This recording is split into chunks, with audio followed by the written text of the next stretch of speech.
the opening of the first ordinary session of the Parliament for the year 2022.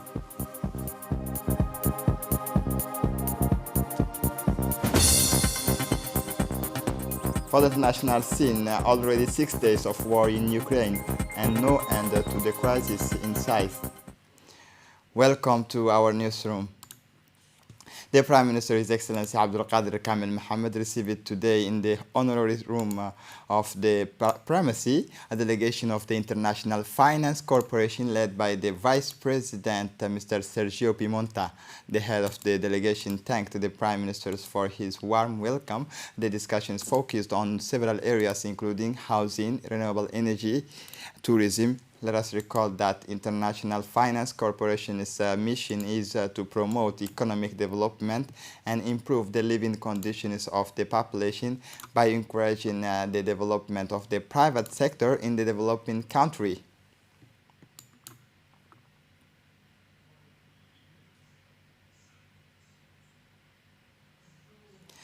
The highlight of the parliamentary activity, the first plenary session this Tuesday, March 1st, 2022, the President of the National Assembly, His Excellency Mohammed Ali Humed, proceeded to the solemn opening of the first ordinary session of the Parliament of the Republic of Djibouti for the year 2022, in accordance with the constitutions and the provision of the rules of procedure.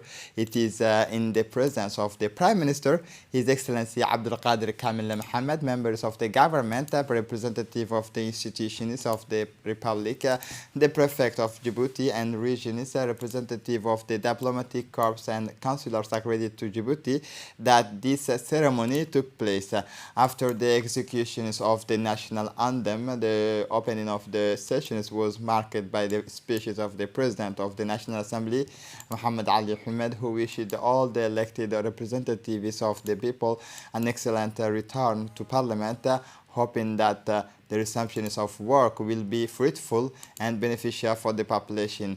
Note that this ceremony was also marked by the elections of the members of the High Court of Justice after the adoptions of the PACE. The members of the High Court of Justice are composed of 9 titular parliamentarians and their substitutes.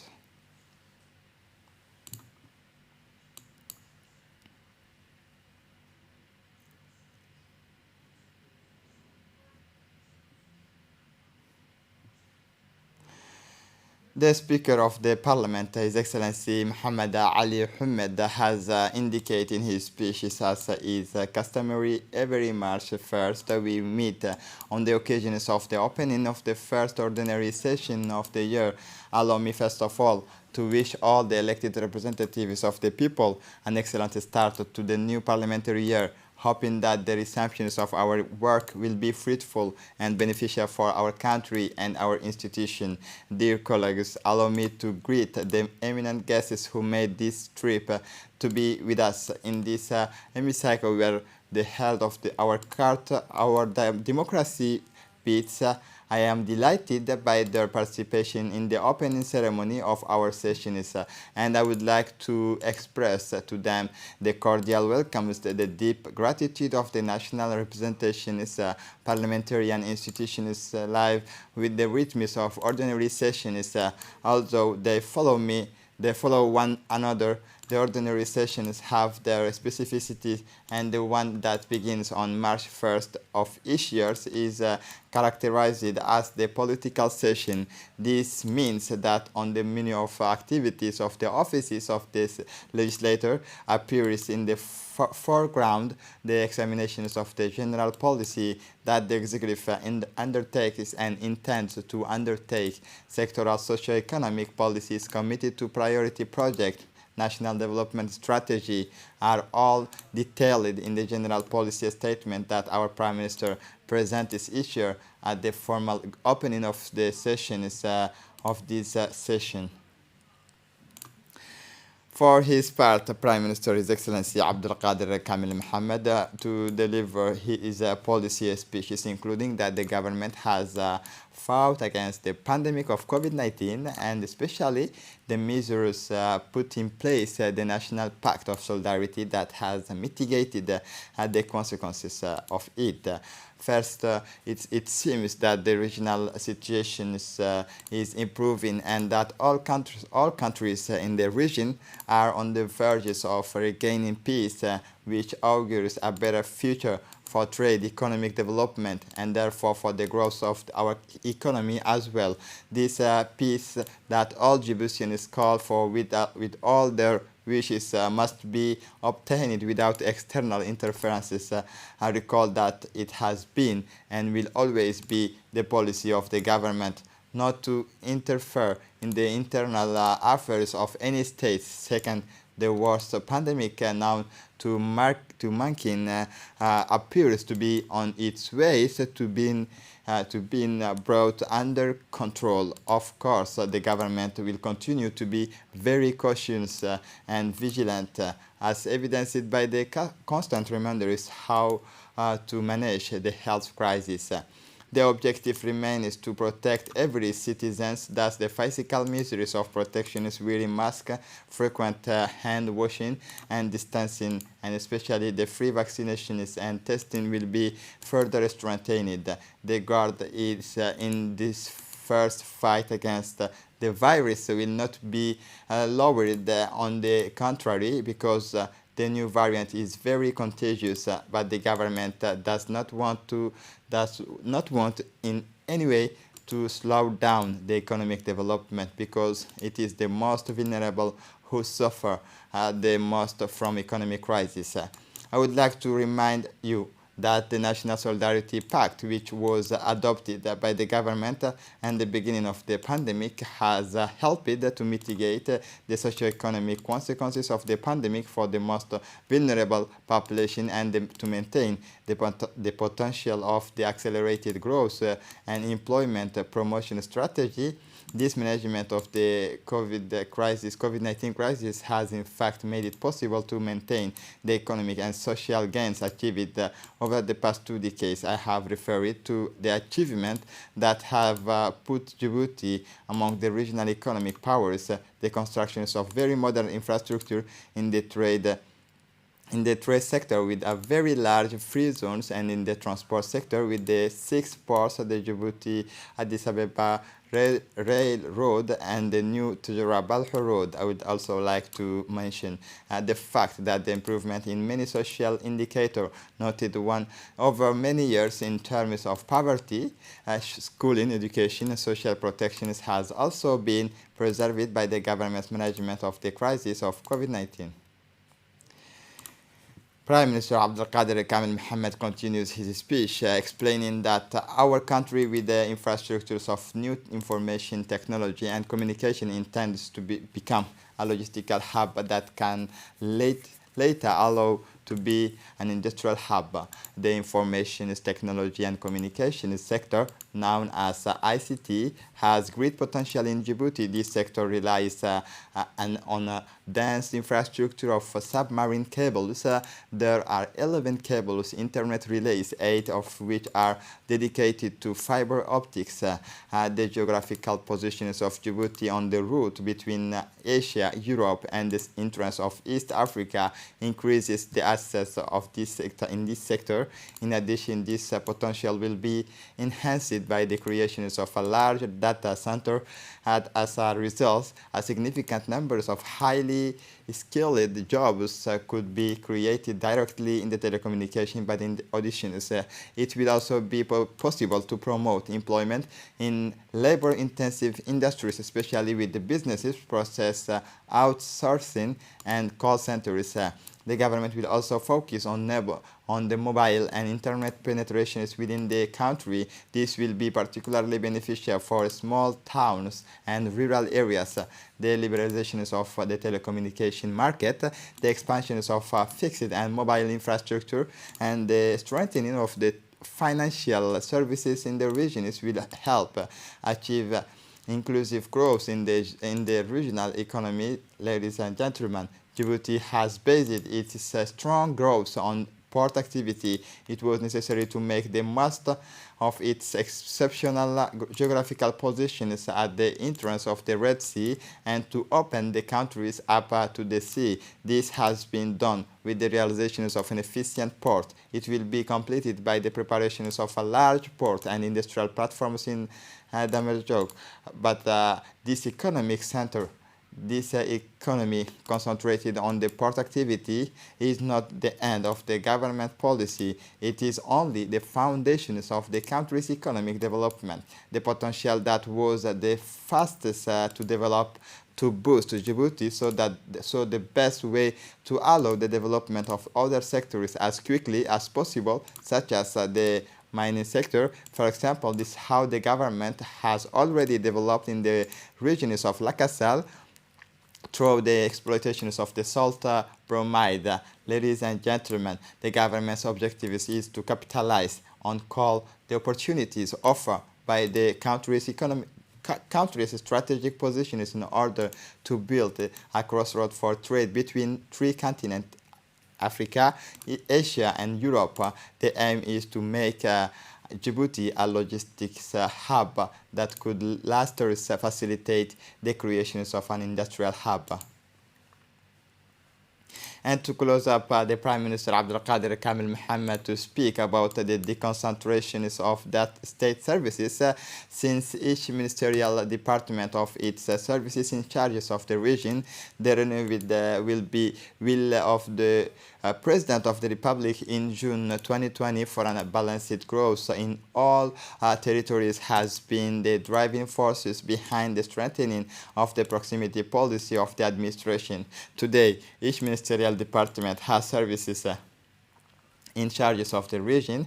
Territorial deconcentration is based both on the interventions of deconcentrated services and on functional deconcentration. The government's policy of getting closer to elected officials and regional populations has led to a rapid improvement in certain living conditions for population far from urban center. Indeed, the rehabilitations of road links, the restorations of electricity and drinking water supplies, and interventions in the field of national education and health are more responsive. But we need to go further in improving the development conditions of the interior regions. We must implement projects that will allow all regions to become economic development poles. The government will support all initiatives in these areas. The government has taken all the necessary measures to mitigate the consequences of these cyclical disadvantages on our country. The 2022 budget was passed to that end, but what is most important for the future are the new directions in the government policy that I have just outlined. They are designed to protect our economy from any future crisis of external origins like the one we just experienced. Also, the amount of cross-cutting project of the common government policy, both to inclusions and connectivity institution, represent nearly 42% of the total expenditure of the plans, amounting to 1,052 billion francs Djibouti. Indeed, the total amount of the investment provided for these plans is 2,000 billion francs, and Djibouti would point out that 52 of the total expenditure of this plan are already financed, and that of the government will seek the complement. Thus, the growth rate that slowed down in 2020 and 2021 will start to rise again, and its trend is that was his before this crisis. The orders of the eight years, ladies and gentlemen. In conclusion, you can see that a new impetus has been given by government policy. The objectives of making Djibouti a major, modern, and efficient regional port has been achieved. And then the National Assembly proceeded to the designations of the parliamentary member of the High Court of Justices, and this institution whose president is Ali Abdi Farah, and the rest of the members were sworn in. The first, the member of the bar, the member of parliament Ibrahim Abdo and Suleiman, and the other members of the assembly took the pace to fulfill their missions. At the end of the president of the assembly, Muhammad Ali Humed, closed the sessions of the services of the members of the High Court of Justice.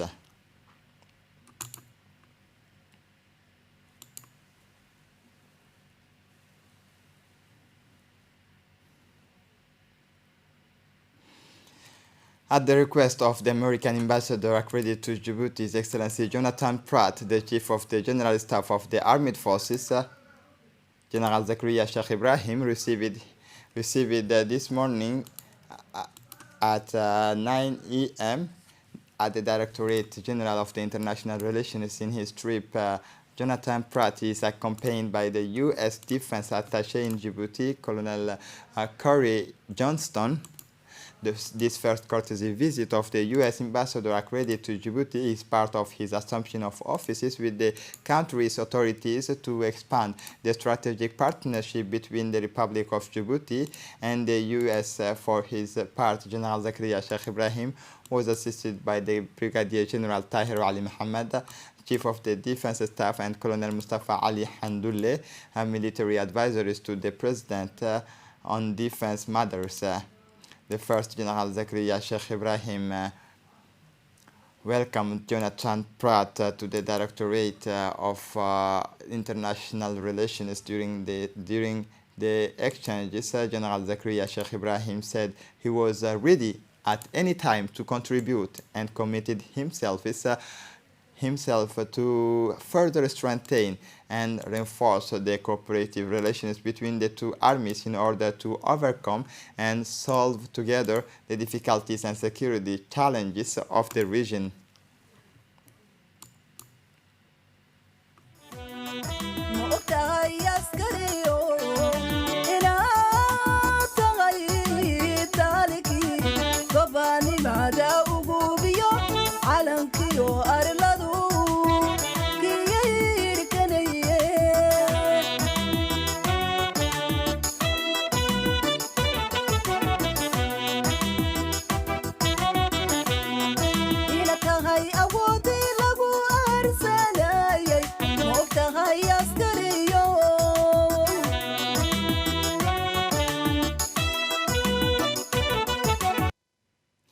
The Djiboutian National Navy closed the maritime military exercises called Gashan, which lasted from February 22 to 25. A naval group of 5 new ships, namely the barge, the ships Captain Almi and Adjutant Humed Ali, and the PK-15 participate in the exercises which took place between Djibouti and the Bab el-Mandeb Strait. The chief of the National Marine Corps, Colonel Ahmed Daher Jama, has organized briefing sessions at the Marine General Quarters of the SCAL to inform the Chief of the General Staff, General Zakaria Sheikh Ibrahim, on the objectives of the military maritime exercises in the presence of the General Muhammad Ali Tahiro and Djiboutian senior officers. The explanations were given to all the audience by Commanders Bisley, who announced that the Gashan exercises was intended to raise the level of operationalities and to reinforce the places of the Djiboutian National Navy in this strategic part of the African continent and the Strait of Bab el-Mandeb. After the acquisitions of the new ships, the Djiboutian National Navy is in a crucial phase of transition and power increases to adapt to the evolutions and face all types of security threats in our maritime zone and national terrorist waters. The acquisitions of new of the new ships has strengthened the means of the National Navy, which now has greater autonomy at sea and offers the institution a real capacity for projections through the sub-region.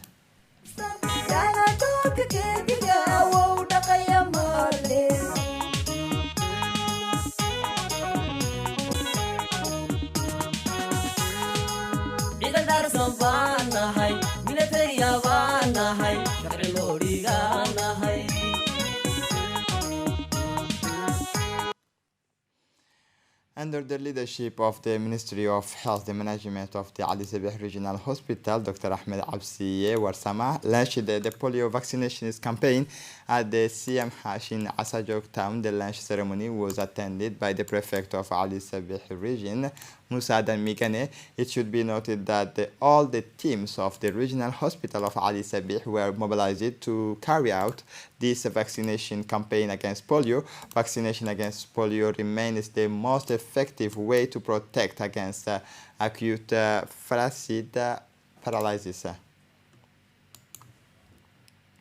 As part of the promotions and protection of human rights, the National Union of Djiboutian Women, UNFD, in collaboration with the UNICEF and European Union, organized an awareness-raising event for the youth, women, and men of Hayable. The meeting was attended by the representative of UNFD, the management committee of these neighborhoods, and the youth, women, and men of this neighborhood. Indeed, the objectives of this meeting was to sensitize the management committee of these neighborhoods and the population on the protections of the child and their rights. At the end of the meeting, the representatives of the UNFD and the participants of the neighborhood exchanged their views on how to improve children's rights. The participant indicated that our side will improve the awareness and the rights of the child.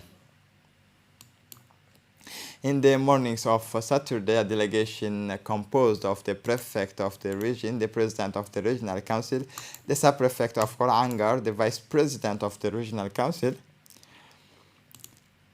and an official of the offices of the national education and the Obok went to the locality of Lhasa to inquire about the situations of prevailing in the locality. In this context, a meeting was held with the inhabitants of the locality and its outskirts, and the exchanges were fruitful, constructive, and several topics were discussed. Several points were raised to allow the population to improve their living conditions while having their total involvement. Thereafter, the delegation visited the ancestral well, whose name is Lhasa, in order to see for themselves its conditions. And to close up this edition, is already 6 days of war in Ukraine and no end in sight. The centers of the regional administrations of Kharkiv, the second largest city in Ukraine, was hit this Tuesday morning by a missile. The Russian army is now accused of striking civilians' infrastructure and not only military. Another video from Kharkiv showed the residential areas being shelled with the apartment buildings shaken by repeated powerful explosions. Kharkiv authorities said at least 7 people had been killed and dozens wounded. They warned that the death toll could be much higher. They wanted to wage police carriages, but it failed, so they are acting this way. So the 8-year-old man who watched the bombing from this slum downtown apartment, the Russian military has denied targeting residential areas despite ample evidence of bombing of homes, schools, and hospitals. And this is it for the news. Thanks for watching us. Have a good evening, and you will see the special election news with Dini Musaj.